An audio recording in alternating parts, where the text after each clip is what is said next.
Студио. Антонов. Защото споменът се случва. Веднъж. Освен, че мама и тати ти правят толкова грандиозно парти, те ти правят подарък с една песен, която аз я записах. За тебе специално.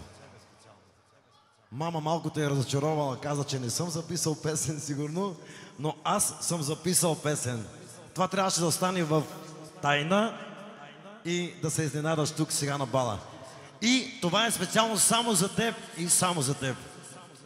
Окей, съгласна ли си? Да! Айде сега!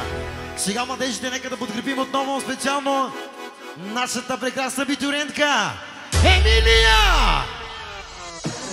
Балът на Емилия е точно сега. Ще празнуваме чак до сутринта. С огромна лимузина, ето тя пристига. Роклята блести, Емилия къщи. Емилия, кой каза? 1, 2, 3, 4, 5, 6, 7, 8, 9, 10, 11, 12. Вау!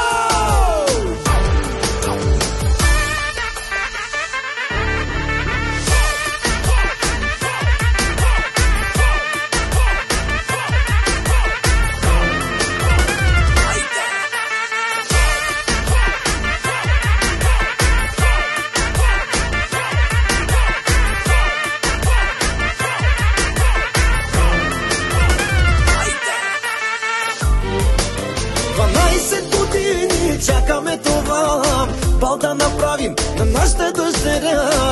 Гостите празнуват, пеят и лудуват, а коментарите утре ще се чуват. 12 години чакаме това бал да направим на нашата дъщеря.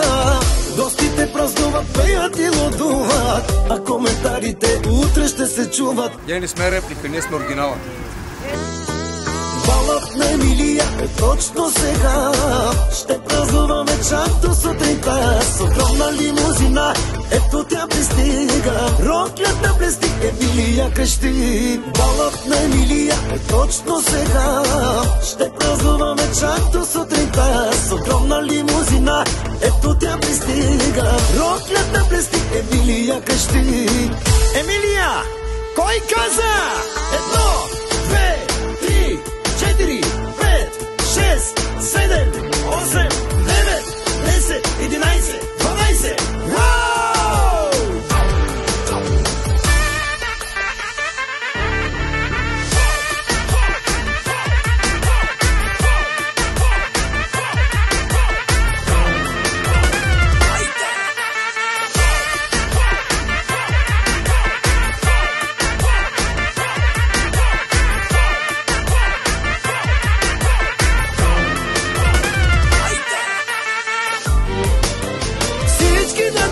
Се правим тралала, ключеците въртим, евала. Шампанско да се лей, купонът да тече. Айде всички, тук ли сме? Всички на дансинга се правим тралала, ключеците въртим, евала. Шампанско да се лей, купонът да тече. Айде всички, тук ли сме? Балът на Емилия е точно сега. Ще празнуваме чак до сутринта. С огромна лимузина, ето тя пристига. Роклята блести, Емилия къщи. Балът на Емилия е точно сега. Ще празнуваме чак до сутринта. С огромна лимузина, ето тя пристига. Роклята блести, Емилия къщи. Емилия, кой каза? 1, 2, 3, 4, 5, 6, 7, 8, 9, 10, 11, 12. Страхотни сте! Едно!